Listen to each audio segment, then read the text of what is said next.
Imagine you're a billionaire standing in a bustling airport when you spot your ex-wife across the terminal.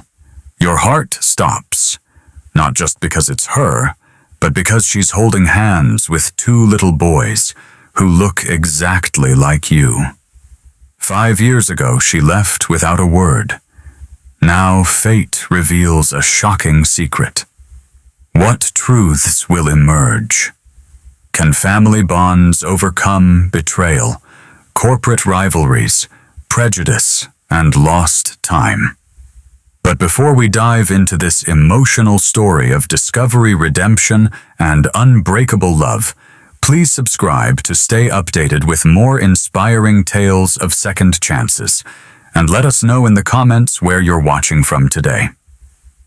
Join us to see if Alexander Vaughn and Sophia Hayes can rebuild their family, or if some secrets are better left buried.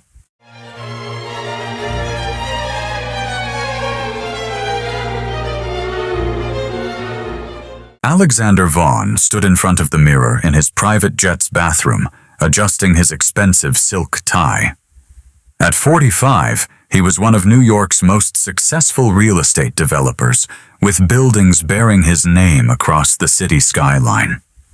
His dark hair was perfectly styled, and his tailored suit showed off his athletic build, but the reflection staring back at him held a hint of emptiness that even his billions couldn't fill. "Sir, we'll be landing at JFK in 20 minutes, his assistant called through the door. Alexander splashed some cold water on his face. He had to stay focused. Today was about closing the biggest deal of his career, a $5 billion development project that would transform downtown Manhattan. He couldn't let old memories distract him, especially not today. But as he walked back to his leather seat, his mind drifted to where it always went when he let his guard down to Sophia Hayes, his ex-wife, the woman who'd walked away from him 5 years ago, leaving nothing but a note saying she needed to find herself. Sophia Hayes had been different from anyone else in his world.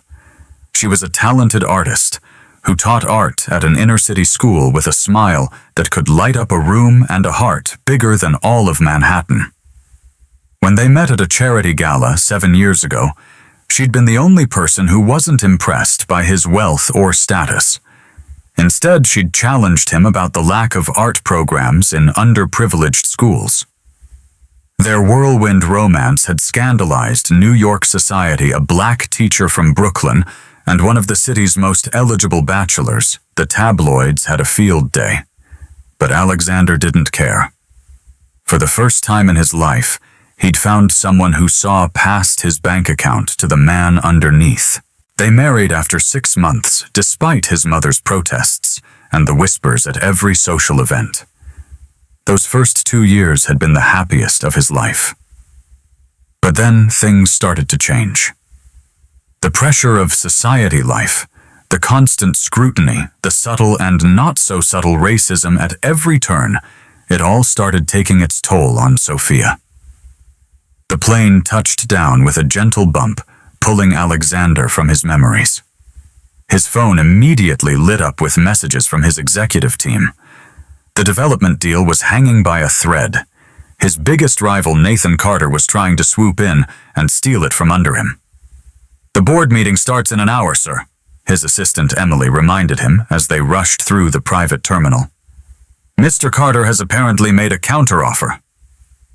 Alexander barely heard her, because there in the main terminal, visible through the glass walls, stood a familiar figure he'd know anywhere. Sophia. His heart stopped.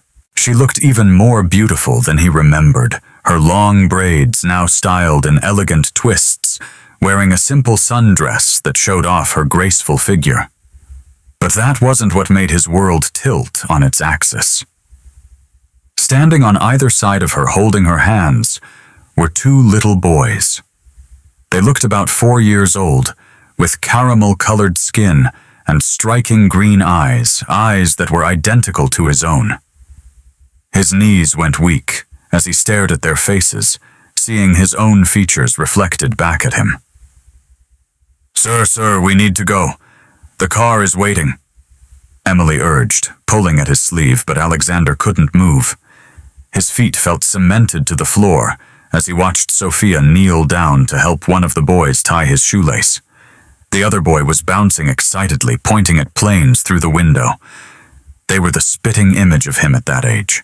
The truth hit him like a physical blow. Sophia had been pregnant when she left. She'd been carrying his children, his sons, and she'd never told him. "Cancel the meeting," he heard himself say. "But sir, the development deal, cancel everything." His voice was firm, even though his world was spinning. "There's something more important I need to deal with." He started walking toward the main terminal, his heart pounding with each step. Sophia stood up, and for a moment their eyes met across the crowded airport. He saw the shock register on her face, followed by fear. She quickly grabbed both boys' hands, turning to hurry them away. "Sophia!" He called out, his voice carrying over the airport noise. She froze and slowly turned back to face him. The twins looked up curiously, their green eyes, his eyes wide with interest as they studied him. "Hello, Alexander," she said softly, her voice still having the same effect on him after all these years. "Were you ever going to tell me?" he asked, his voice rough with emotion as he looked at the boys. Tears filled her eyes. "I wanted to so many times." The boys were watching their exchange with innocent curiosity. One of them tugged on Sophia's dress. "Mommy, who's that man?" Alexander felt his heart constrict at being called that man by his own sons he hadn't even known existed until this moment. "We need to talk," he said, his tone leaving no room for argument. "Now." Sophia looked around helplessly, as if searching for an escape route, but they both knew this conversation was 5 years overdue. "Boys," she said gently, "how would you like to get some ice cream?" The twins' faces lit up, and Alexander felt a fresh wave of pain, realizing he'd missed every smile, every laugh, every milestone of their lives so far. As they walked toward the airport restaurant, Alexander couldn't take his eyes off the boys. They had his height for their age, his nose, even the way one of them furrowed his brow, exactly like Alexander did when he was thinking. "Their names," he said quietly to Sophia. "Please, at least tell me their names." She swallowed hard. "Ethan and Alexander Jr." she whispered, "but everyone calls them Ethan and AJ." "Alexander Jr. There was a son out there named after him, and he hadn't known for 4 years. The magnitude of what he'd missed crashed over him like a tidal wave. The boys ran ahead to the ice cream counter, their excited chatter filling the air. Alexander watched them, memorizing every detail of their faces, their movements, their voices. Why? It was all he could manage to ask. Sophia's hands trembled as she clutched her purse. "It's complicated, Alexander. I was scared, overwhelmed. Your world was suffocating me. And when I found out I was pregnant with twins, I panicked." "So you decided to disappear to keep my children from me?" His voice cracked with emotion. "Do they even know about me?" "They know their daddy is a successful businessman," she said quietly. "They ask about you sometimes. I have pictures. I never wanted them to think they weren't loved." Alexander ran a hand over his face, trying to process everything. "But you didn't think I deserved to know them, to love them in person instead of being some vague story."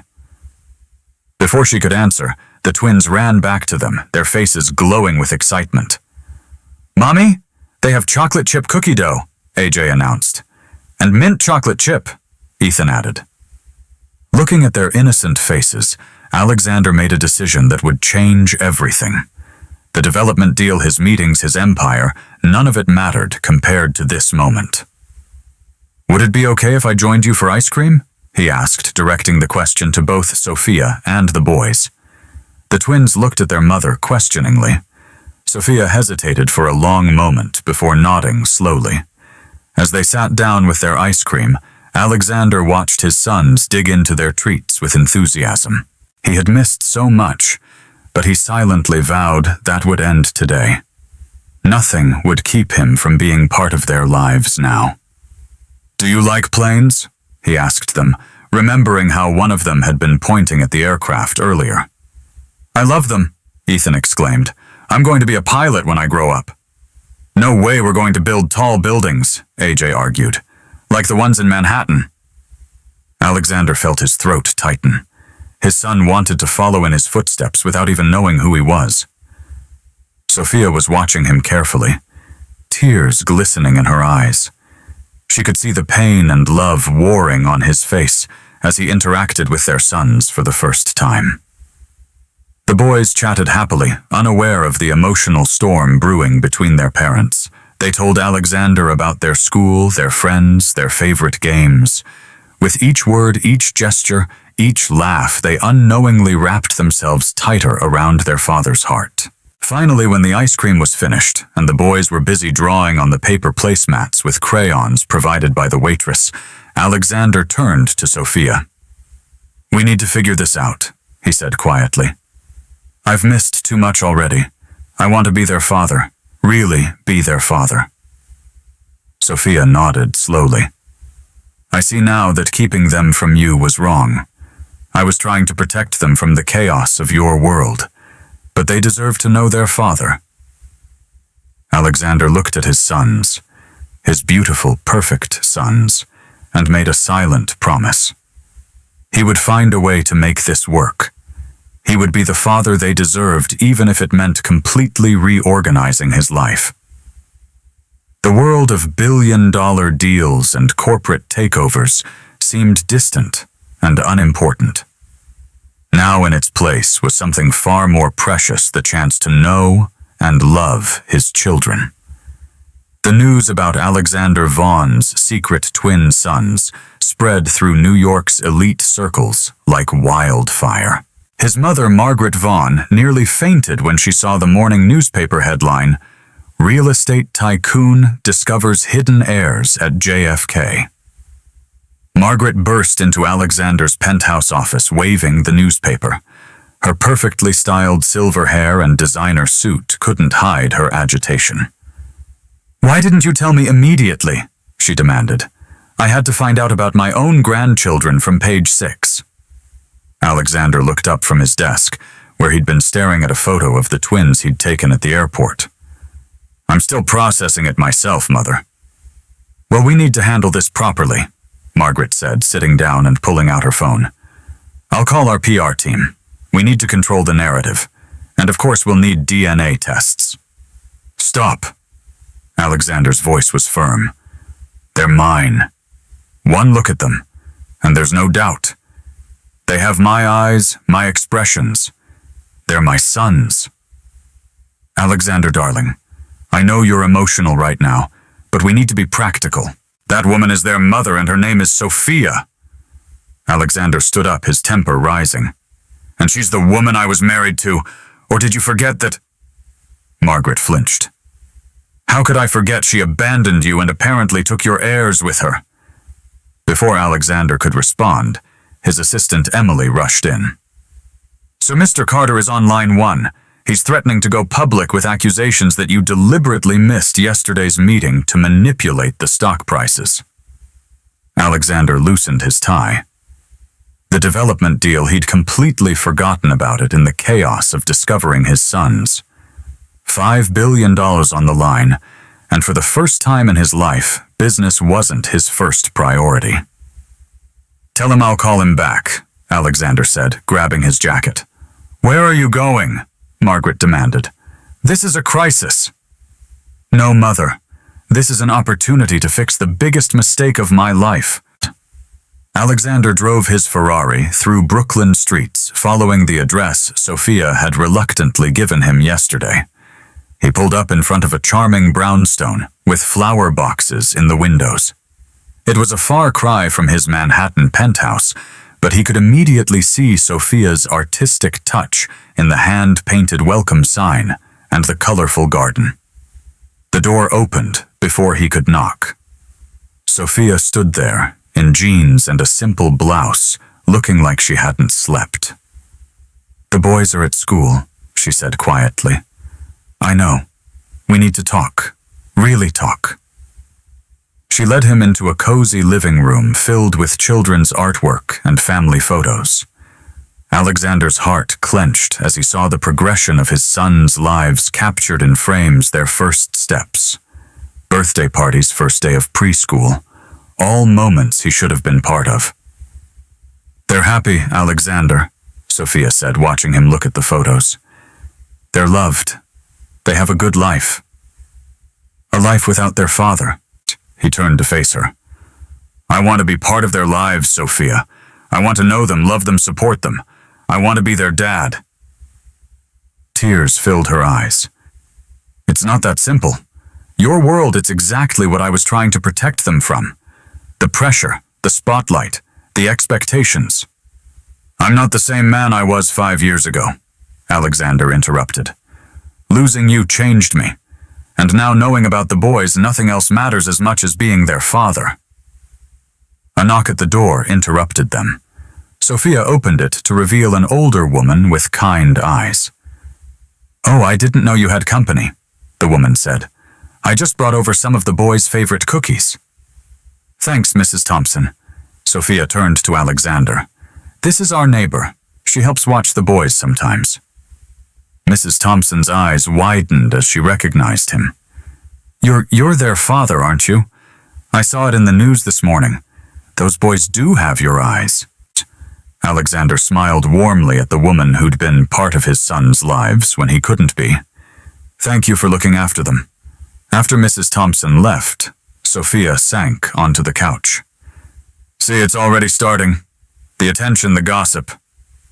We can handle it together," Alexander said, sitting beside her. "Sophia, tell me what really made you leave. The whole truth." She was quiet for a long moment. "I found out I was pregnant the day of your mother's charity gala. I was going to tell you that night, but then I overheard her talking to her friends. She said she was glad I hadn't gotten pregnant yet because the family wasn't ready for—" Sophia's voice cracked. "Mixed-race grandchildren." Alexander felt like he'd been punched. "Why didn't you tell me?" "Because you were under so much pressure already. The company was expanding. You were working 18-hour days, and I saw how torn you were between your world and mine. When I heard your mother that night, something just broke. I couldn't bear the thought of our children facing that kind of prejudice from their own grandmother. So you decided to face everything alone instead." "I went to stay with my sister in Atlanta. I was going to tell you, but then the pregnancy got complicated. The doctors put me on bed rest. By the time the boys were born, it just seemed easier to stay away. You had your empire to build."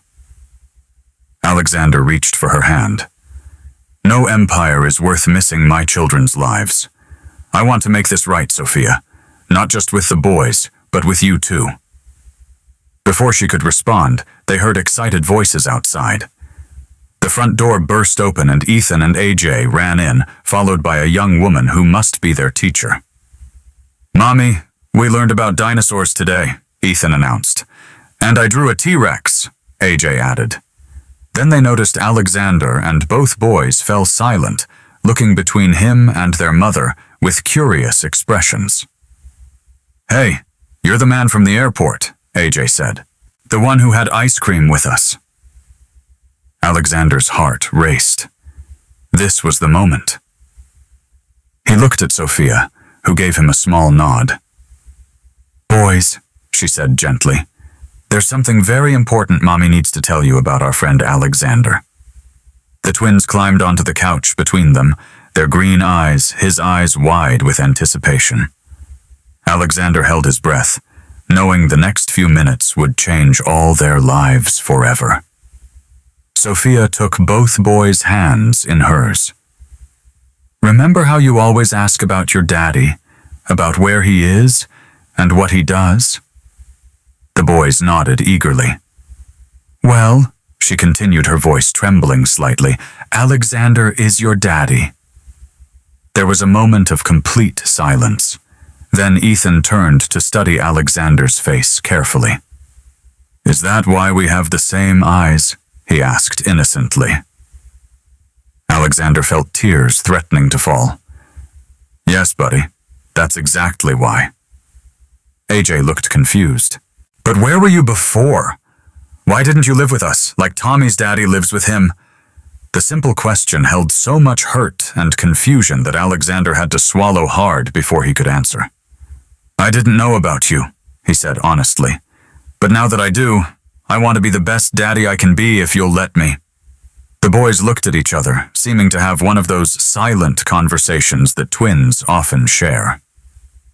Then, to everyone's surprise, AJ climbed into Alexander's lap. Can you teach me how to build tall buildings? He asked hopefully. Alexander wrapped his arms around his son for the first time. I'll teach you everything I know, buddy. Not to be left out, Ethan squeezed in next to them. Will you come to our school play? I'm going to be a tiger. I wouldn't miss it for anything in the world. Alexander promised, his voice thick with emotion. Alexander sat in the front row of the elementary school auditorium, watching Ethan roar enthusiastically in his tiger costume. Next to him, Sophia beamed with pride, while AJ bounced excitedly in his seat, waving to his brother on stage. It had been 2 weeks since the airport encounter that changed everything, and Alexander hadn't missed a single moment with his sons since then. But not everyone was happy about the new family arrangement. In the back of the auditorium, Margaret Vaughn sat stiffly, her disapproving gaze fixed on Sophia rather than her performing grandson. She'd insisted on coming to support the family image, but her presence added tension to what should have been a purely joyful occasion. After the play, as families gathered in the school cafeteria for cookies and juice, Margaret cornered Alexander by the punch bowl. Darling, we need to discuss how you're handling this situation, she said, keeping her voice low. The board is concerned. Carter Development is using your personal drama to undermine our position with investors. Alexander watched his sons proudly showing their father's tie to their friends, telling everyone that their daddy came to see the play. The board will have to deal with it, he said firmly. My sons come first now. That's exactly the attitude that's causing problems, Margaret hissed. You've missed 3 crucial meetings this week to attend a school play and a soccer practice. The media is having a field day, and our stock prices are dropping. Before Alexander could respond, Ethan ran up to them, his tiger makeup slightly smudged. Daddy, did you see when I scared the hunter? Was I a scary tiger? Alexander knelt down to his son's level, straightening the crooked whiskers painted on his face. You were the scariest tiger I've ever seen, buddy. I bet even real tigers would run away from you. Ethan beamed with pride, then noticed Margaret. His smile faded slightly. Last week, during their first meeting, she'd insisted on calling the boys Ethan and Alexander Jr., despite being told they preferred Ethan and AJ. She'd also made several comments about their need for proper upbringing that had upset Sophia. Hello, grandmother, Ethan said politely, using the formal title she'd demanded. Margaret barely acknowledged him before turning back to Alexander. The Carter situation needs your immediate attention. They're meeting with our Chinese investors tomorrow. Actually, Sophia interrupted, joining them with AJ. Alexander promised to take the boys to the zoo tomorrow. They've been looking forward to it all week. Margaret's perfectly painted lips tightened. Surely the zoo can wait. These investments are worth billions. No, mother, it can't wait, Alexander said firmly. I promised my sons, and I'm not breaking that promise. Later that night, after dropping Sophia and the boys home, Alexander sat in his penthouse office looking at the latest financial reports. The situation was worse than he'd thought. Carter Development had successfully convinced several key investors to withdraw their support, citing unstable leadership at Vaughn Enterprises. His phone buzzed with a text from Sophia. The boys wanted to say goodnight to their daddy. Below was a photo of Ethan and AJ in their matching dinosaur pajamas grinning at the camera. All thoughts of business troubles melted away as he looked at their faces. The next morning, Alexander arrived at Sophia's brownstone early, excited for their zoo trip. But he found her pacing anxiously in the living room while the boys finished breakfast in the kitchen. "Have you seen the morning news?" she asked, holding up her tablet. The headline made his blood run cold. Vaughn Enterprise heir apparent DNA test demands heat up as shareholders question twin claims. "Your mother's doing?" Sophia asked quietly. Alexander ran a hand through his hair in frustration. "She wouldn't dare. This has Carter written all over it." "The boys don't need this, Alexander. They're just starting to adjust to having you in their lives. I don't want them exposed to this kind of ugliness." From the kitchen came the sound of children's laughter. AJ was probably telling one of his elaborate jokes that only Ethan understood. The sound strengthened Alexander's resolve. "I'll handle it," he promised. "But right now we have a date with some lions and tigers." The zoo trip started perfectly. The boys ran from exhibit to exhibit, their excitement contagious. Alexander found himself learning as much from their encyclopedic knowledge of animals as they learned from the educational signs. "Did you know that giraffes have the same number of neck bones as humans?" Ethan informed him seriously. "They're just bigger." "And penguins mate for life," AJ added. "Like in that movie we watched. Remember Mommy?" Sophia smiled, but Alexander noticed she kept glancing nervously at other visitors who were pointing and whispering. News about the DNA test demands had spread quickly. They were watching the sea lion show when Alexander's phone buzzed. It was Emily, his assistant, marked urgent. He stepped away to take the call. "Sir Carter just called an emergency board meeting. He's proposing a vote of no confidence. He claims your illegitimate family situation is destabilizing the company." Alexander looked back at his family. AJ was perched on Sophia's shoulders for a better view, while Ethan stood pressed against the railing, completely mesmerized by the performing sea lions. "Tell the board I'll be there in an hour," he said finally. Breaking the news to the boys that he had to leave early was one of the hardest things he'd ever done. Their disappointed faces haunted him as his driver rushed him back to Manhattan. The boardroom was tense when he arrived. Nathan Carter stood at the head of the table, his smile smugly confident. "Ah, Alexander, how kind of you to join us. I trust your family outing was pleasant." Alexander straightened his tie, looking each board member in the eye. "Let me be clear. Those boys are my sons. No DNA test is needed, though I'll happily provide one to shut down these ridiculous rumors. But understand this, I will not choose between being a good father and being a good CEO.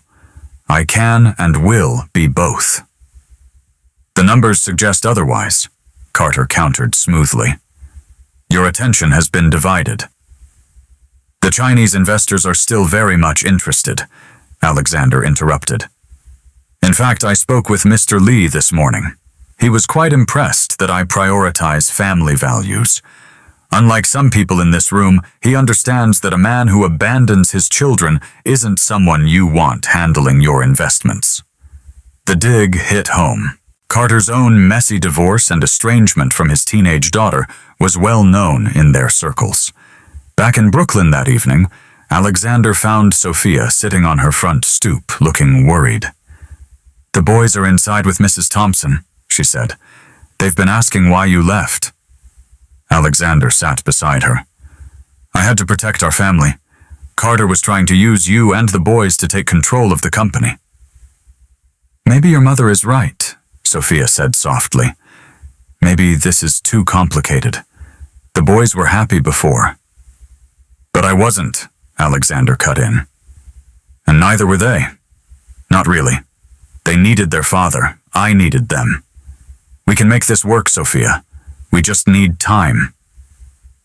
Inside, they could hear Ethan and AJ arguing over which stuffed animal from the zoo gift shop was cooler, AJ's penguin or Ethan's tiger.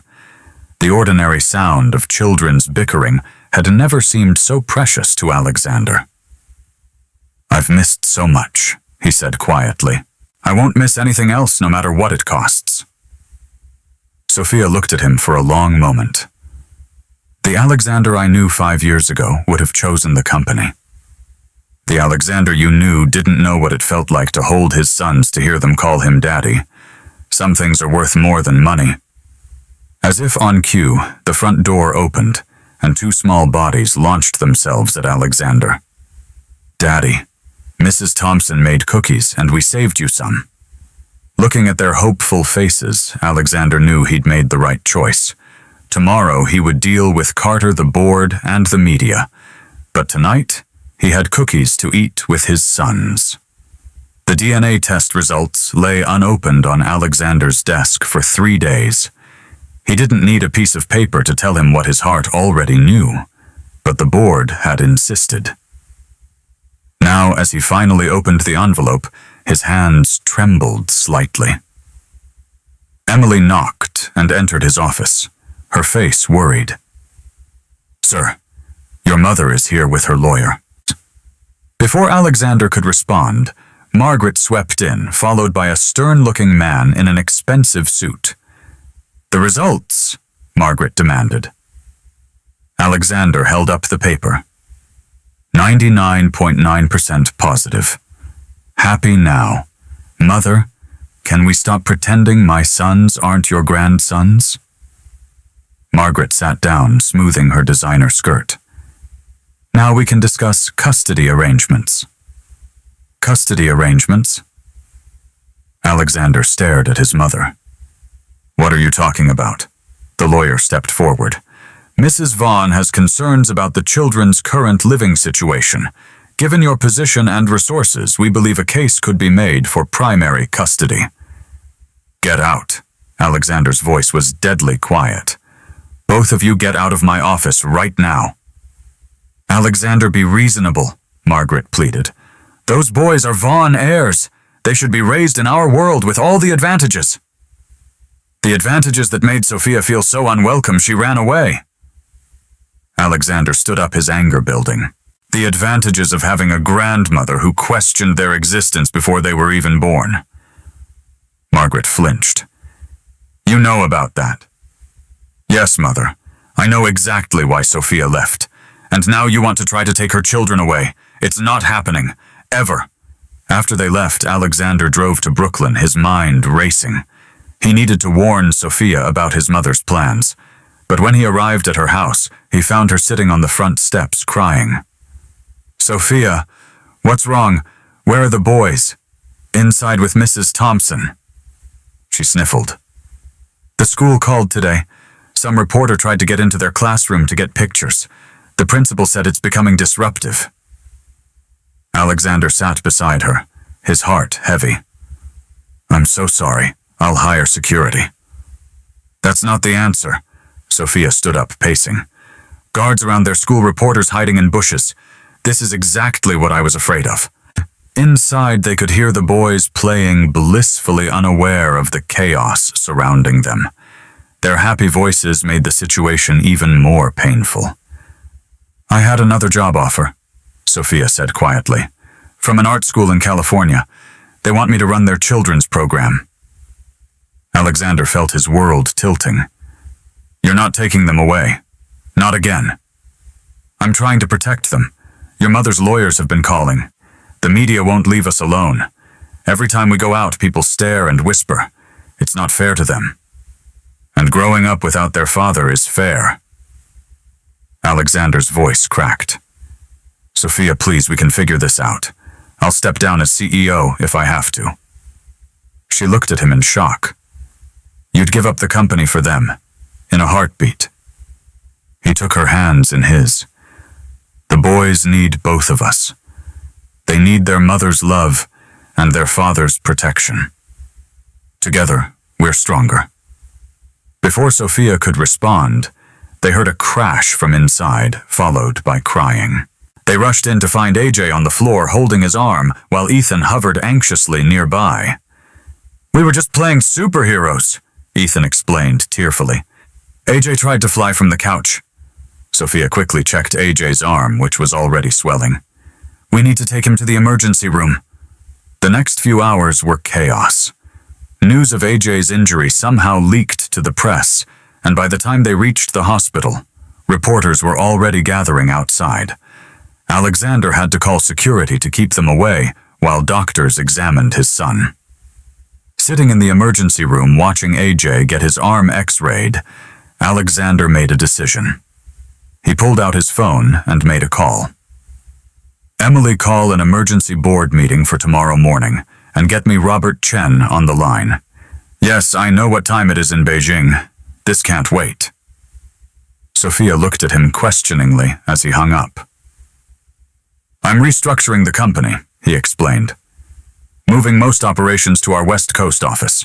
The New York headquarters will still run, but I won't need to be there every day." "What are you saying?" "I'm saying that if you take that job in California, we're coming with you. All of us. The boys need a fresh start away from all this madness, and I need to be where my family is." AJ looked up from the x-ray table, his face brightening despite his pain. "We're moving to California like where Disneyland is." The doctor chuckled as she finished wrapping his arm in a bright blue cast. "Just a sprain, but he'll need to take it easy for a few weeks." Ethan, who hadn't left his twin's side, immediately asked, "Can I sign his cast first?" Later that night, after both boys were finally asleep in their own beds, Alexander and Sophia sat in her small kitchen, drinking tea and talking about the future. "Are you sure about this?" Sophia asked. "Moving across the country, changing your whole life." "I've never been more sure of anything," Alexander replied. "But I need to know you're sure, too, that you won't run again when things get tough." Sophia was quiet for a moment. "When I left 5 years ago, I was young and scared. I convinced myself I was protecting our babies, but really I was just running from my own fears. I won't make that mistake again." Alexander reached across the table and took her hand. "Then we'll face whatever comes together as a family." The next morning, Alexander walked into the board meeting with a confidence he hadn't felt in weeks. Nathan Carter was there, looking smug as usual. "Gentlemen," Alexander began, "I called this meeting to announce some changes. I'm restructuring the company's operations. I'll be moving to our California office to oversee the West Coast expansion personally." The room erupted in chaos. Carter jumped to his feet. "This is exactly what I've been warning about. He's abandoning his responsibilities." "No, Nathan," Alexander said calmly. "I'm embracing them. My most important responsibility is to my children. But make no mistake, I'm not leaving the company.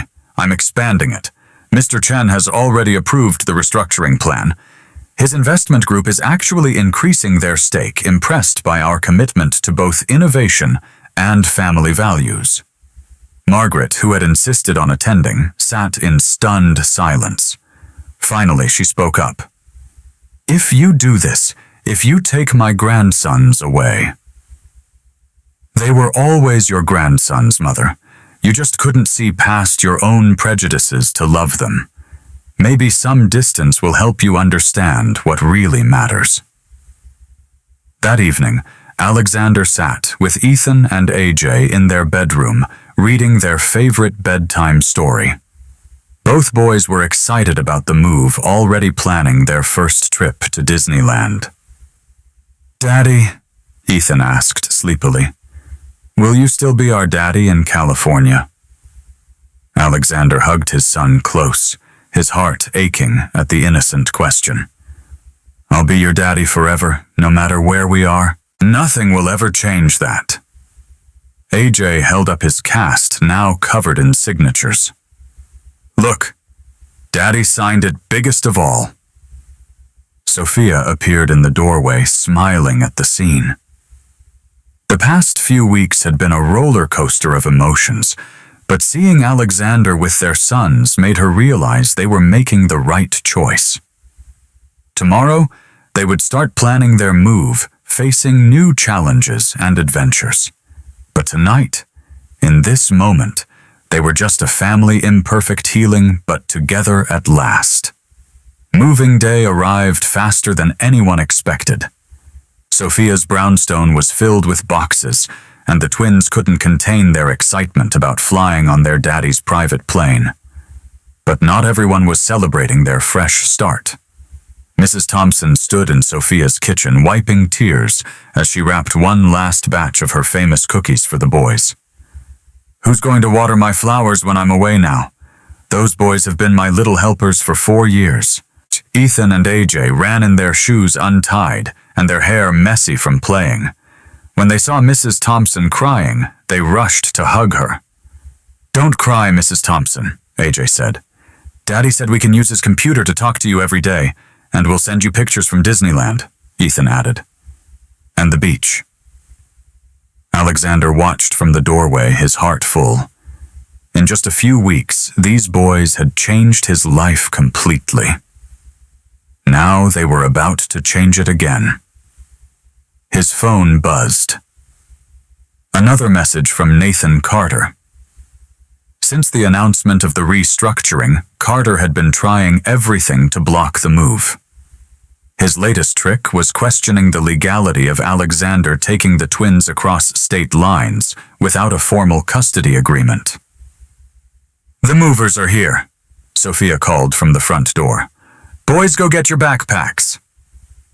As the twins thundered up the stairs, Sophia noticed Alexander's worried expression. "What's wrong?" "Carter's lawyers are trying to delay our departure. They're claiming we need court approval since we never formalized custody arrangements." Sophia's face fell. "Can they do that?" "They can try." Alexander pulled her close. "But I've got our own lawyers handling it. Nothing is stopping us from giving our boys the fresh start they deserve." Suddenly they heard a commotion outside. Margaret Vaughn was getting out of her town car, looking unusually disheveled. "Mother," Alexander stepped onto the porch. "What are you doing here?" Margaret clutched her designer handbag like a shield. "You can't just take them away. They're my only grandchildren." Before Alexander could respond, the twins came barreling down the stairs. "Grandmother," they called out in unison, but stopped short of hugging her, remembering her usual stiff demeanor.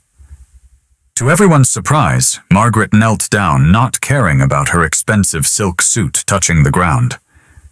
"Ethan Alexander Jr., I've been a foolish old woman." The boys looked at each other confused. They'd never seen their grandmother like this. "I was so worried about appearances, about what other people would think, that I forgot what really matters." Margaret's voice cracked. "You are perfect exactly as you are. You're smart and kind and wonderful, and I've been horrible to you and your mother." Sophia stepped forward, putting a protective hand on each boy's shoulder. Margaret looked up at her, tears in her eyes. "Sophia, I know I can never undo the hurt I caused. My prejudices drove you away, made you feel you had to hide my own grandchildren from us. I don't deserve forgiveness, but please don't cut me out of their lives completely." Ethan, always the more sensitive twin, moved to pat Margaret's shoulder. "Don't cry, grandmother. We can use Daddy's computer to talk to you too, like Mrs. Thompson." Margaret pulled both boys into a tight hug, not caring that AJ's cast wrinkled her silk blouse or that Ethan's shoes were leaving dirt marks on her skirt. Alexander watched in amazement as his mother, who had never shown such emotion in public, openly cried while holding his sons. "I have a proposal," Margaret said, finally standing up and trying to compose herself. "The Vaughn summer house in Malibu has been sitting empty for years. Let me sign it over to you, all of you. Those boys should have a beach house for their California adventures." Sophia started to protest, but Margaret held up her hand. "Please let me try to be the grandmother they deserve. Let me be part of their new beginning." Before anyone could respond, a sleek black car pulled up. Nathan Carter stepped out, waving legal papers. "I have a court order," he announced smugly. "No one is taking these children anywhere until a judge reviews the custody situation." Margaret spun around, her tears replaced by fury. "Nathan Carter, you snake!" Carter faltered, not expecting to see Margaret there. "Mrs. Vaughn, I thought you'd want to protect your grandchildren's interests." "Those are my grandchildren's interests." Margaret's voice could have frozen fire. "Let me tell you about their interests. Their interest is in having both their loving parents. Their interest is in escaping vultures like you who want to use them as pawns in your corporate games." She turned to Alexander. "Darling, call the pilot. Tell him to prepare for one more passenger. I'm coming with you to California just until you're settled, and I'm bringing every social and political connection I have to deal with this situation." Carter's smug expression crumbled as Margaret pulled out her phone. "Hello, Judge Matthews. Margaret Vaughn here. Your wife and I were just discussing your daughter's wedding at the club. Yes, about that court order your colleague just signed." Within an hour, Carter's court order was suspended pending review. As the family prepared to leave, the entire neighborhood came out to say goodbye. Mrs. Thompson handed out cookies to everyone, including the movers. Even the reporters who had been camped out nearby were caught up in the emotional farewell. On the private jet, Ethan and AJ couldn't contain their excitement running up and down the aisle until Sophia finally got them settled with their tablets. "Look, Daddy," AJ pointed out the window as they took off. "Everything looks so small, like my old dollhouse." Margaret added, surprising everyone by playing along. She had removed her designer jacket and was sitting on the floor with the boys helping them build a Lego castle. Sophia watched her former mother-in-law, soon-to-be mother-in-law again, if Alexander's hidden ring box was any indication, actually laughing as Ethan's toy plane crashed into the castle. "Sometimes," she whispered to Alexander, "people can surprise you." Alexander squeezed her hand. "Sometimes they just need a reason to change. Our boys seem to have that effect on people." As New York disappeared beneath the clouds, Alexander looked at his family. Sophia reading a story to AJ. Ethan teaching Margaret how to play his favorite iPad game. All of them together and happy. 5 years ago, he thought he had lost everything. Now he knew he had everything that truly mattered. The pilot's voice came over the intercom. "Welcome aboard. Next stop, Los Angeles International Airport. Weather forecast, sunny skies ahead." Alexander smiled. Sunny skies indeed. Whatever challenges lay ahead, they would face them together. As a family. AJ tugged on his sleeve. "Daddy, when we get to California, can we get a dog, a big one?" Ethan chimed in. "To protect our new beach house." Margaret looked up from the iPad. "I know an excellent breeder in Beverly Hills." Sophia caught Alexander's eye, and they both laughed. Their new life was already beginning, and they hadn't even landed yet. The Malibu beach house took everyone's breath away. Floor-to-ceiling windows offered stunning views of the Pacific Ocean, and the sound of waves filled every room. The twins ran from space to space, their excited voices echoing through the house. "Look, Mommy, we can see dolphins!" Ethan pressed his face against the glass. "And there's a pool," AJ added, already eyeing the sparkling water in the backyard. Margaret smiled proudly. "I had the house fully renovated last week. The boys' rooms are upstairs. I had them painted in their favorite colors." Sophia raised an eyebrow. "How did you know their favorite colors?" "Mrs. Thompson might have helped," Margaret admitted. "We've been texting." Alexander laughed, still amazed by his mother's transformation. But his laughter was cut short by an urgent call from the West Coast office. "Sir, we have a situation," his new assistant explained. "Nathan Carter is here." Alexander's jaw tightened. "Carter in California, he's meeting with the Silicon Valley investors. Claiming the company's restructuring is just a cover for personal instability." Before Alexander could respond, he heard a splash followed by Sophia's scream. He ran to the pool area to find AJ in the water, still fully clothed, with Ethan reaching out to help him. I told you to wait, Sophia scolded, pulling a dripping AJ from the pool. You don't even have your swimsuit on. But Mommy, I wanted to see if I could swim with my cast. Margaret appeared with warm towels. Well, I suppose this is a good time to mention I hired a swimming instructor. She'll be here tomorrow. Sophia started to object to Margaret making decisions without consulting them, but Alexander stepped in. That's actually a great idea, Mother. The boys need to learn water safety if we're living by the beach. Later that evening, after the twins were finally asleep in their new rooms, Alexander found Sophia on the beach, staring at the sunset. Having second thoughts, he asked softly. No, yes, maybe. She sighed. It's all happening so fast. The move, the new job, your mother living next door in the guest house. Margaret living in the guest house was definitely not part of the original plan. Alexander agreed with a chuckle. But she's really trying, Sophia admitted. Did you see her playing in the sand with the boys in her designer sundress? Their conversation was interrupted by Margaret calling from the deck.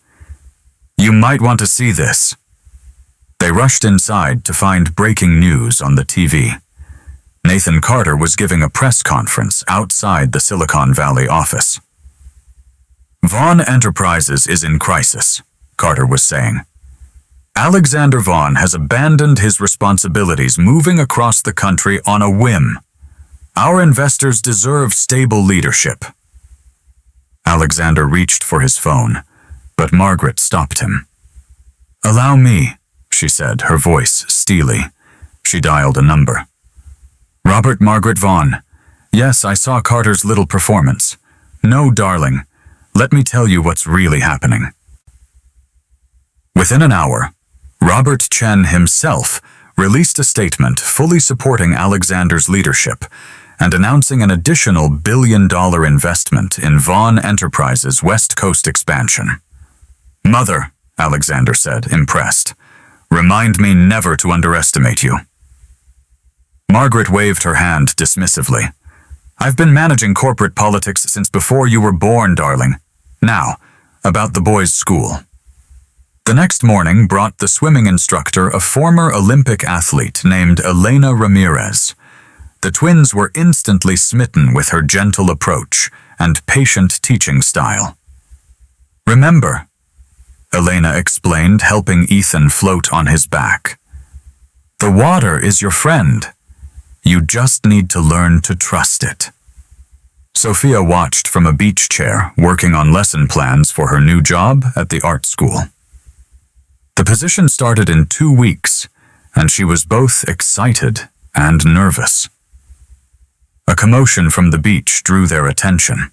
2 large dogs, a golden retriever, and a German shepherd came bounding across the sand, followed by a handsome man in his 40s. Zeus Apollo, come back here. The dogs ran straight to the pool area where the twins squealed in delight. I'm so sorry, the man said, finally catching up. They usually behave better than this. Margaret emerged from the guest house, and her eyes widened slightly. Dr. Thomas Blake, is that you? The man looked surprised. Margaret, I had no idea you were in Malibu. You two know each other? Alexander asked. Thomas is one of California's top pediatricians, Margaret explained, and a longtime family friend. His father and your father were college roommates. The twins were already playing with the dogs, their swimming lesson forgotten. Can we keep them? AJ begged. Those are Dr. Blake's dogs, Sophia explained. Actually, Thomas said, I've been looking for a good home for them. I'm moving to a smaller place, and they need more space. Plus the boys turned to their parents with pleading eyes. We did promise them a dog, Alexander reminded Sophia. And now they'd have 2, Ethan added hopefully. Elena laughed. Well, my lesson time is almost up anyway. Same time tomorrow. As the swimming instructor left, Thomas stayed to help the boys learn basic commands for Zeus and Apollo. Margaret watched with an oddly knowing smile. "Thomas is single, you know," she mentioned casually to Sophia, "and he's excellent with children." Sophia's eyes widened. "Margaret, Alexander and I are— Oh, I know, darling, I wasn't thinking of you." Margaret's gaze drifted to Elena's retreating figure. "I just think everyone deserves a chance at happiness." That night, as the family sat on the beach watching the sunset, the twins curled up with their new dogs. Alexander felt a deep sense of peace. The corporate drama seemed distant compared to the joy of watching his sons experience their new life. "Daddy," Ethan said sleepily, "is this our happy ending?" Alexander pulled his son closer. "No, buddy. This is our happy beginning." But life had other plans. As they headed back to the house, Alexander's phone buzzed with a message that would shake their newfound peace. DNA test results might have been tampered with. Carter demanding new tests. Court hearing scheduled. Alexander looked at his family. Sophia helping AJ collect seashells. Ethan racing Apollo across the sand. Margaret teaching the boys the names of the constellations appearing in the darkening sky. He wouldn't let anyone threaten their happiness. Not Carter, not the courts, not anyone. The waves crashed against the shore, a constant reminder that life, like the ocean, was full of ups and downs. But with love and determination, they would weather any storm that came their way. The morning started like any other in their new Malibu life. Sophia was helping the twins get ready for their first day at their new school, while Zeus and Apollo waited patiently by the door. But the peace was shattered when Alexander's lawyer, David Cohen, arrived unannounced. "Carter's team found something," David said grimly, spreading documents across the kitchen island. "They're claiming they have evidence the original DNA test was compromised." Alexander felt his blood run cold. "That's impossible. I was there when the samples were taken." "They're saying someone at the lab was bribed." David looked uncomfortable. "They're also suggesting Sophia might have engineered the results." "That's ridiculous." Margaret burst in from the guest house, still in her silk robe. "I was there too. Everything was properly documented." Sophia sat heavily on a nearby chair, her face pale. "They're never going to leave us alone, are they?" Before anyone could respond, they heard the twins coming down the stairs in their new school uniforms, chattering excitedly about their first day. "Daddy, look, we match." Ethan twirled to show off his blazer. "And I fixed my tie all by myself," AJ added proudly, though his tie was notably crooked. Alexander quickly gathered the legal documents, hiding them from the boys' view. "You both look very handsome, ready for your first day." As Sophia drove the twins to school, Alexander and David strategized in the home office. Margaret paced nearby, making calls to her extensive network of connections.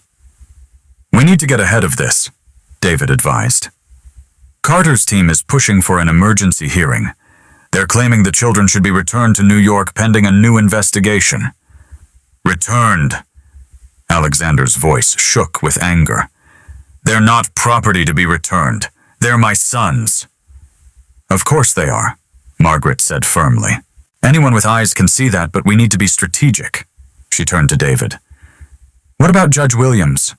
She owes me a favor after that charity gala last year." But their planning was interrupted by an urgent call from Sophia. "Alexander," her voice was trembling. "There are reporters outside the school. They're asking the twins questions about DNA tests. The principal had to call security." Alexander was already grabbing his car keys. "I'm on my way. Mother, call Thomas. We might need a doctor's statement about the boys' well-being." When Alexander arrived at the school, he found Sophia trying to shield the twins from flashing cameras while reporters shouted questions. "Mr. Vaughn, is it true the DNA test was faked? Mrs. Vaughn, did you bribe the lab technician? Boys, do you want to stay with your father?" Ethan was crying, clutching his brother's hand. AJ looked scared, but was trying to be brave, just like his father always told him to be. Suddenly, a familiar voice cut through the chaos. "Enough!" Dr. Thomas Blake pushed through the crowd, his white doctor's coat lending him authority. "These are children, not circus attractions. Back off, or I'll have every one of you charged with harassment of minors." The school security finally managed to clear a path, and Alexander rushed his family inside. In the principal's office, Ethan crawled into his lap while AJ clung to Sophia. "Maybe we should take them home," Sophia suggested softly. "No," Alexander said firmly. "We can't let Carter win. We can't let him disrupt their lives." Thomas, who had followed them in, knelt before the twins. "Hey guys, remember what we learned about being brave with Zeus and Apollo? Sometimes scary things happen, but we face them together." The boys nodded, wiping their tears. "Tell you what," Thomas continued, "why don't I walk you to your classroom? I heard there's a class pet, a rabbit named Snowball." The mention of the rabbit perked the twins up immediately. As Thomas led them out, Margaret arrived looking fierce. "I've called every news outlet in California," she announced. "They'll be receiving cease and desist letters within the hour. No one harasses my grandsons." The principal, Dr. Martinez, cleared her throat. "Mr. and Mrs. Vaughn, I want you to know, we take our students' safety very seriously. We'll be increasing security and implementing a strict no-media policy." Later that afternoon, as the family gathered at home, trying to process the day's events, Elena arrived for the twins' swimming lesson. "I saw the news," she said sympathetically. "How are they doing?" The boys were already changing into their swim trunks, seeming to have bounced back from the morning's trauma. Children's resilience was remarkable. "They're stronger than we think," Sophia said, watching them splash into the pool under Elena's watchful eye. Alexander wrapped his arm around her. "They get that from their mother." Margaret watched the swimming lesson from her usual spot, but her mind was clearly elsewhere. Finally, she spoke up. "I made some calls to my old friends in New York society. Carter's been making enemies there too. His daughter Clara, the one he's estranged from, she's willing to speak about why she cut ties with him." Alexander turned to his mother in surprise. "What do you mean? It seems Carter has a history of using children as pawns in his business dealings. Clara claims he tried to force her to marry a business partner's son to secure a merger." Before they could discuss this further, they heard excited shouts from the pool. "Look, Daddy, I can swim without the float," Ethan called out. "Me too." AJ demonstrated, though Elena kept a careful hand nearby. Thomas, who had stopped by to check on the boys after the morning's chaos, watched the scene with a gentle smile. "They're adjusting well, despite everything. Children often show us how to move forward." Margaret noticed Elena glancing at Thomas appreciatively and hid a smile. Her matchmaking instincts were never wrong. That evening, after the twins were asleep, the adults gathered in the living room to plan their strategy. David had brought in a team of investigators to look into Carter's claims about the DNA test. "We need to be prepared for anything," David warned. "Carter's desperate. The company's stock has been rising since the West Coast expansion announcement. He's losing support." "Let him come after me," Alexander said, his voice hard. "But he crosses a line when he targets my children." Sophia touched his arm gently. "We need to think about what's best for the boys. All this stress, the media attention." "What they need is stability," Thomas interjected. "As their doctor, I can testify that they're thriving here despite Carter's attempts to disrupt their lives." Elena, who had stayed for dinner at Margaret's insistence, spoke up. "They're making real progress in their swimming. Their confidence grows every day. That's something the court should consider." Margaret watched the group with satisfaction. They were building a strong support system here, exactly what the family needed. The next morning, as Alexander prepared for a video conference with the board, He found Ethan sitting in his home office, looking thoughtful. "What's on your mind, buddy?" "Daddy, is that bad man trying to get us away?" Alexander's heart clenched. He pulled his son onto his lap. "Nobody is taking you away ever. You and your brother belong here with Mommy and me. Promise." "I promise." Alexander held his son close. "Some people might try to cause trouble, but nothing can change the fact that you're my boys. Nothing." Looking into Ethan's trusting eyes, his own eyes, Alexander felt his resolve strengthen. Carter could question all the DNA tests in the world, but nothing could break the bond he had with his sons. Some things went deeper than science could measure. As if on cue, AJ burst in with Zeus and Apollo in tow. "Daddy, the dogs found a crab on the beach." Alexander smiled, watching his sons examine their discovery. Let Carter try his worst. This was what mattered these moments, these smiles, this love, and he would fight with everything he had to protect it. Sophia's first art exhibition at the new school should have been a celebration. The gallery walls were covered with children's artwork, including several vibrant paintings by Ethan and AJ. But the happy occasion was overshadowed by the manila envelope that arrived that morning. "They're demanding the boys appear in court next week," Alexander said, his voice tight with anger. "Carter's lawyers want them questioned by a child psychologist." "Questioned about what?" Sophia's hands trembled as she adjusted one of the student paintings.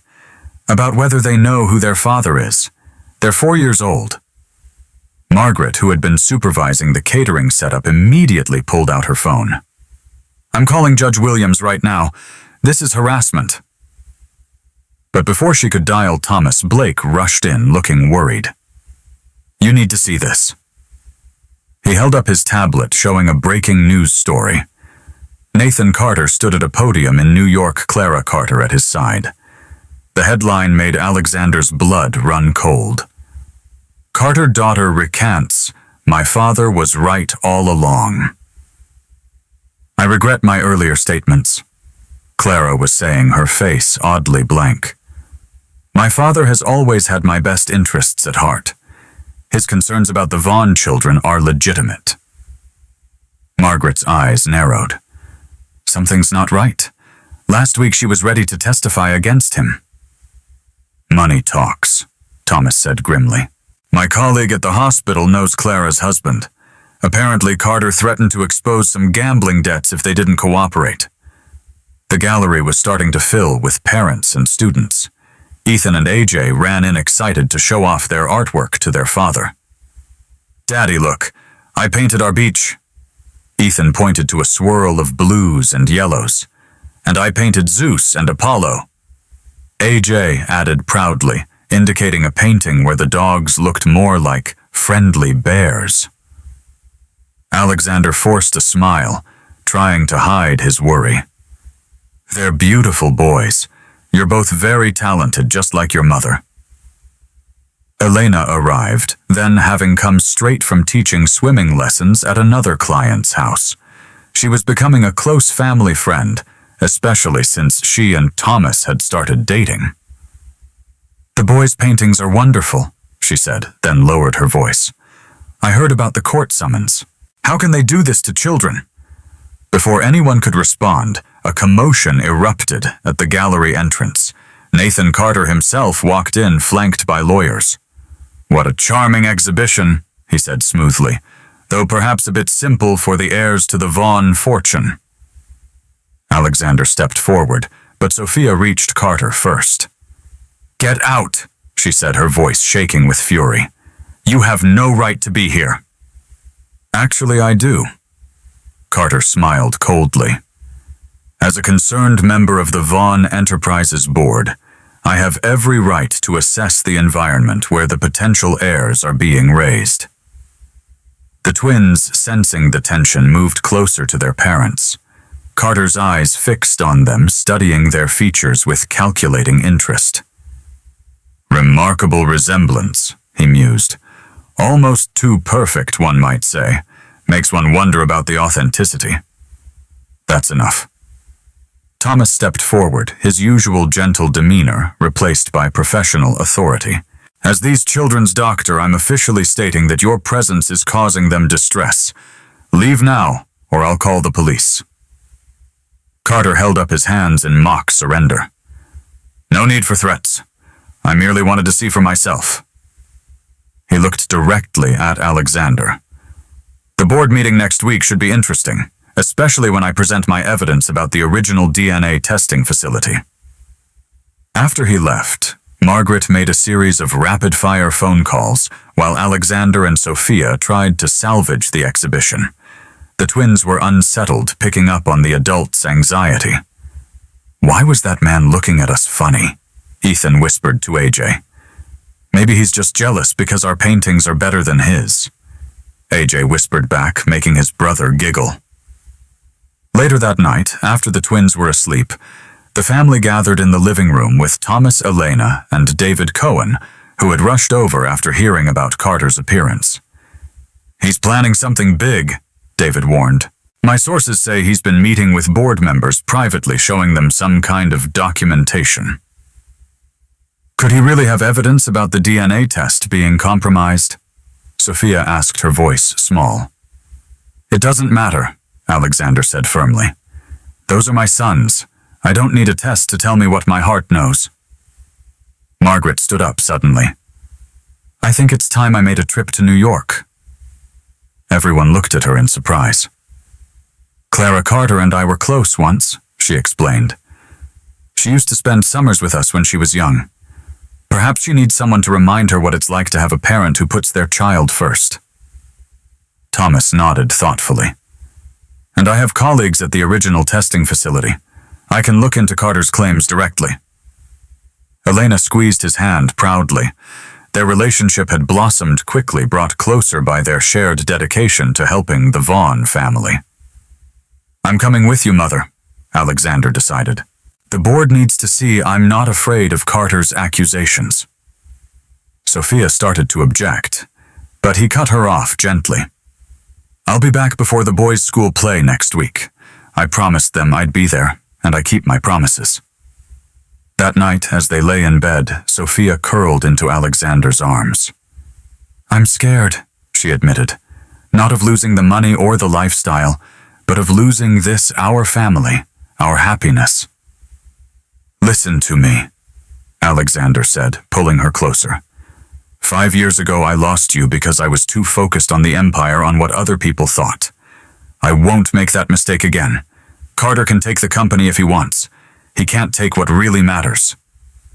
The boys need stability, Sophia whispered. All this fighting the court appearances, the media, it's not fair to them. No, it's not. Which is why I've made a decision. Alexander sat up, his face serious. If Carter wants the company so badly, maybe we should let him have it. Sophia stared at him in shock. What? I've been talking to Robert Chen. He's interested in backing a new venture. Something smaller, more focused on sustainable development. Something I could run from here, spend more time with the family. But Vaughn Enterprises, it's your legacy. Alexander smiled softly. No, our boys are my legacy. Everything else is just business. The next morning, as Alexander packed for New York, the twins helped in their own way, adding their favorite stuffed animals to his suitcase. To keep you company, Daddy. When will you be back? Ethan asked, his lower lip trembling. Very soon, Alexander promised. Just in time to see you be the best tree in the school play. I'm not a tree anymore. Ethan giggled. Ms. Ramirez said I can be a superhero. Even better. Alexander scooped both boys into a tight hug, breathing in their familiar scent, memorizing their laughter. As his private jet took off, Alexander watched the Malibu coastline disappear beneath the clouds.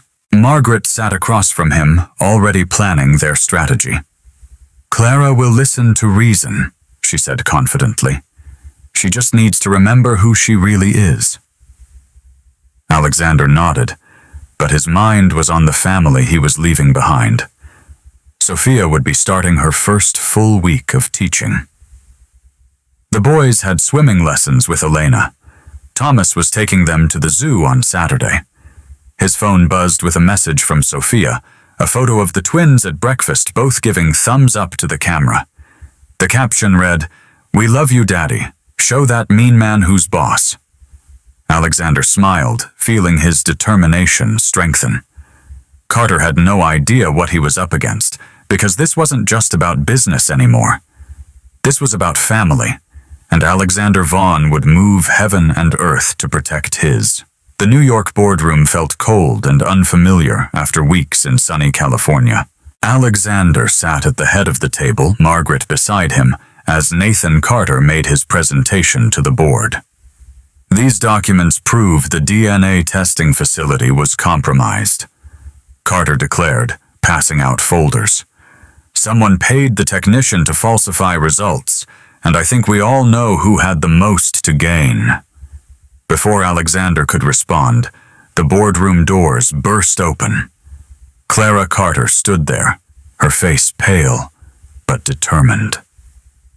Behind her was Thomas Blake, who had flown in the night before. "That's a lie," Clara announced. "And I can't be part of it anymore." Nathan Carter's face darkened.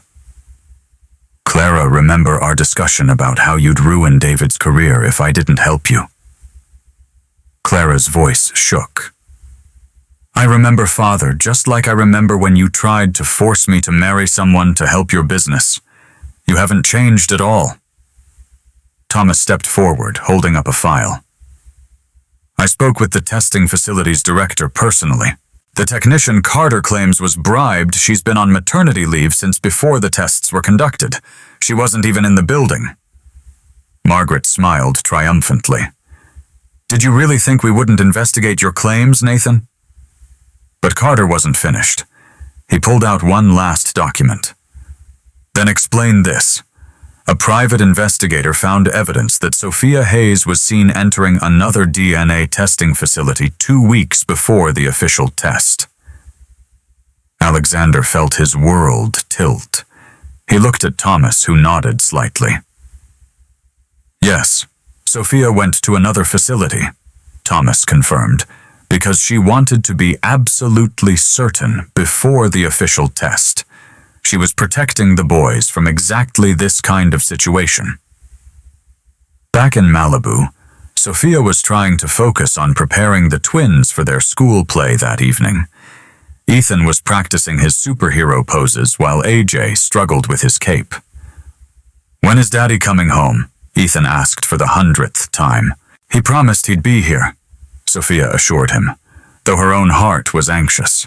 She hadn't heard from Alexander since he texted that he was heading into the board meeting. Elena arrived to help with the costumes, bringing a surprise visitor, Mrs. Thompson, from Brooklyn. "Mrs. Thompson," the twins screamed in unison, running to hug their former neighbor. "I couldn't miss my favorite superheroes in their big play." Mrs. Thompson laughed. "Your grandmother arranged everything." The boys dragged Mrs. Thompson to see their new rooms, their artwork, and of course Zeus and Apollo. Sophia used the moment to check her phone again. Still no message from Alexander. "He'll be here," Elena said softly. "He's never broken a promise to them." In New York, the board meeting had devolved into chaos. Carter was shouting about company stability, while Clara was revealing years of his manipulative business tactics. "Enough!" Alexander's voice cut through the noise. "This ends now." He stood up, looking each board member in the eye. "Yes, I moved to California to be with my family. Yes, I chose my sons over sitting in this boardroom every day, and I'd do it again in a heartbeat." He pulled out his own stack of documents. "Here's what Carter doesn't want you to see. Since our West Coast expansion, our stock has risen 15%. Our new sustainable development projects have attracted billions in foreign investment, and our employee satisfaction rates are at an all-time high. But more importantly," he continued, his voice softening, "I found something worth more than all of this. I found my sons. I found love. I found what really matters." He turned to Carter. "You can have it." The room fell silent. "What?" Carter stammered. "The company, my shares. You can have it all with conditions. First, you sign an ironclad agreement never to contest my children's paternity again. Second, you publicly apologize to Sophia and the boys for the harassment. And third, you make things right with your own daughter." Carter's face turned red. "You can't be serious. You'd give up everything." "No." Alexander smiled. "I'm keeping everything that matters." Margaret stood up. "I second my son's offer. The Vaughn family shares combined with Robert Chen's proxy represent a controlling interest. Do you accept, Nathan?" Before Carter could respond, Alexander's phone buzzed. A message from Sophia. "The play starts in an hour. The boys keep asking for their daddy." Alexander looked at his mother. "Handle the paperwork. I have a promise to keep." His private jet broke several speed records getting back to California. As he rushed into the school auditorium, he could hear the principal making opening announcements. Sophia was waiting in the hallway, pacing nervously. When she saw him, her eyes filled with tears. "You made it. Wild horses couldn't keep me away." He pulled her close. "It's over. Carter can't hurt us anymore. The company doesn't matter." He kissed her softly. "I have everything I need right here." The classroom door opened, and Ethan peeked out in his superhero costume. His face lit up.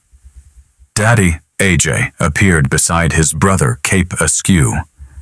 "You came." Alexander knelt down, straightening AJ's cape and adjusting Ethan's mask. "Of course I came.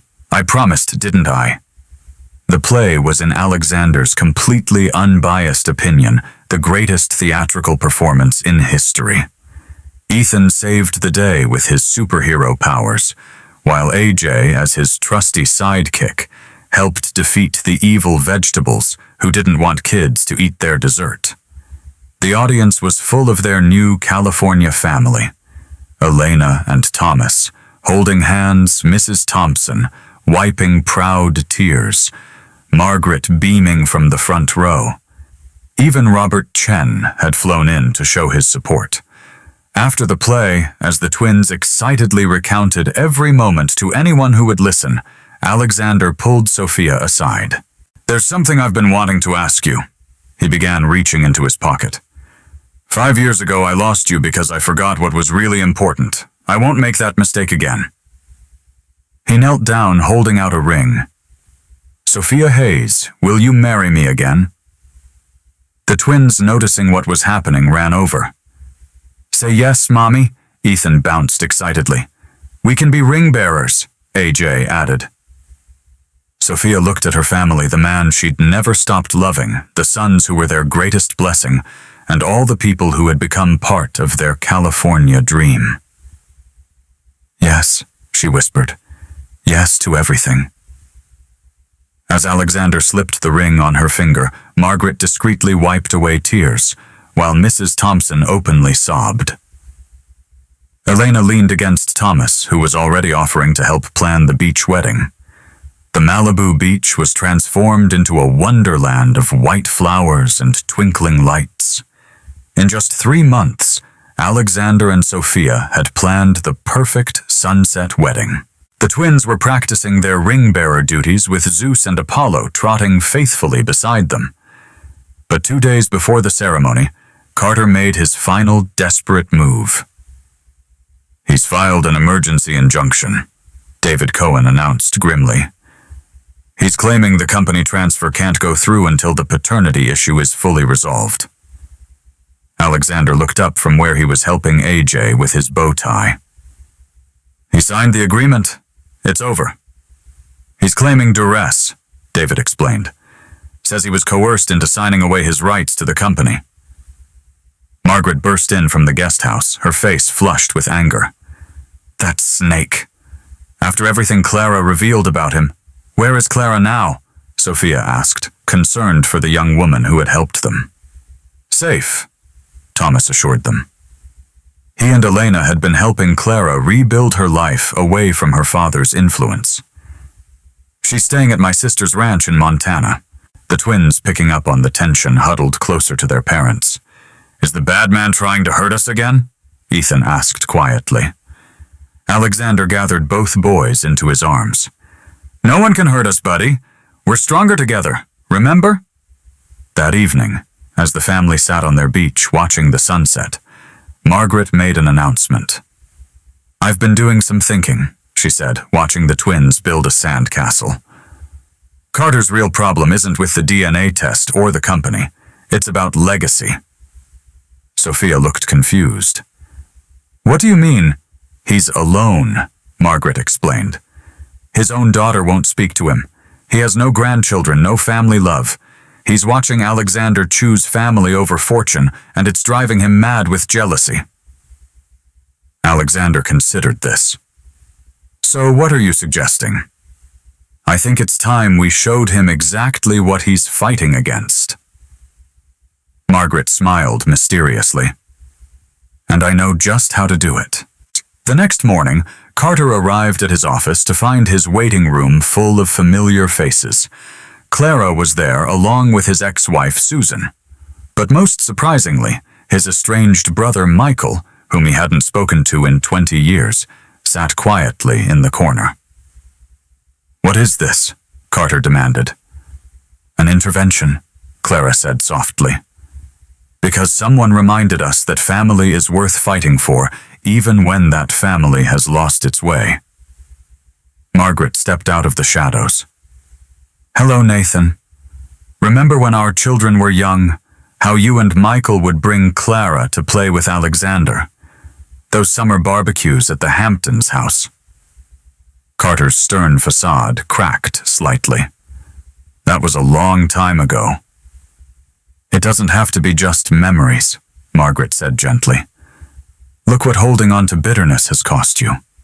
Your daughter, your brother, your chance to know your nieces and nephews. You're so focused on destroying Alexander's happiness," Clara added, "that you can't see how to find your own." Meanwhile, back in Malibu, final preparations for the wedding were underway. Elena was helping Sophia with her dress, while Thomas entertained the twins with stories about their father's childhood, carefully edited versions he'd heard from Margaret. "And then your daddy jumped into the pool with all his clothes on." Thomas chuckled. "Just because your Aunt Clara dared him to." The boys giggled, but Ethan looked thoughtful. "Is Aunt Clara coming to the wedding?" "We hope so, buddy," Alexander said, entering with his phone in hand. "And I just got some news that might make that possible." Carter had withdrawn his injunction. More than that, he'd issued a public statement apologizing for his actions and announcing his retirement. Clara would take over his shares, working alongside Alexander's new sustainable development venture. Sometimes, Alexander told his sons, people just need to remember what really matters. The wedding day dawned perfect and clear. The beach was filled with their extended family, not just blood relatives, but all the people who had become part of their story. Mrs. Thompson sat in the front row, already crying happy tears. Elena and Thomas stood with the wedding party, their own engagement rings sparkling in the sunlight. To everyone's surprise, Carter came too, standing quietly at the back with his brother Michael. When the twins spotted Clara, they ran to hug their honorary aunt, who swooped them up with laughing tears. Margaret watched it all from her seat of honor, remembering how she had once fought against Sophia and Alexander's love. Now she couldn't imagine their family any other way. The ceremony began as the sun started its descent toward the horizon. Ethan and AJ walked carefully down the sandy aisle, Zeus and Apollo padding regally beside them, all four taking their ring-bearer duties very seriously. Sophia appeared like a vision in her simple white dress, but Alexander couldn't take his eyes off her face, the same face he'd fallen in love with all those years ago, now even more beautiful for all they'd been through together. "Dearly beloved," the minister began, but had to pause as AJ loudly whispered, "That's our mommy and daddy, causing everyone to laugh. The vows they exchanged were simple but profound. Sophia. Alexander said, his voice thick with emotion. 5 years ago, I lost sight of what mattered most. But fate gave us a second chance, and I promise to spend every day showing you and our boys how precious you are to me. Sophia wiped away tears. Alexander, you found us when we needed you most. You chose love over everything else. You've shown our sons what it means to be a real father, a real man. I promise to love you more each day. The twins insisted on adding their own promises. I promise to clean my room, Ethan announced solemnly. Most days, AJ added, making the guests chuckle. As the minister pronounced them husband and wife, the setting sun painted the sky in brilliant golds and pinks. Alexander kissed his bride while their sons cheered and the dogs barked their approval. At the reception, Margaret clinked her glass for a toast. To second chances, she said, looking meaningfully at Carter, who nodded slightly, and to the love that gives us courage to change. Later, as music played and people danced on the beach, Alexander held his family close. The twins were sleepy, but fighting to stay awake, not wanting to miss a moment of the celebration. Are you happy, Daddy? Ethan asked, yawning. Alexander looked at his sons, at his beautiful wife, at all the people who had become part of their journey. He remembered that moment in the airport when he first saw his boys, how his world had changed in an instant. I've never been happier, buddy, he said truthfully.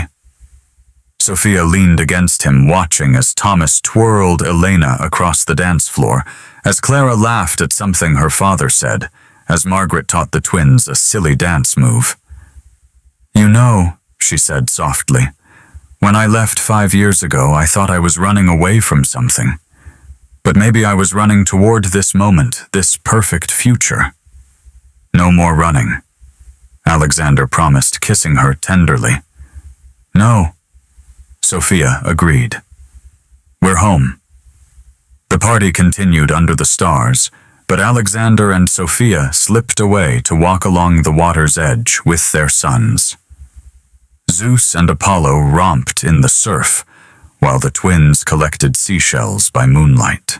This was their happily ever after, not perfect but real, built on love, strengthened by challenges, and made complete by 2 little boys with their father's eyes and their mother's heart. As they walked back toward the lights and music, Ethan asked, Daddy, are we rich now?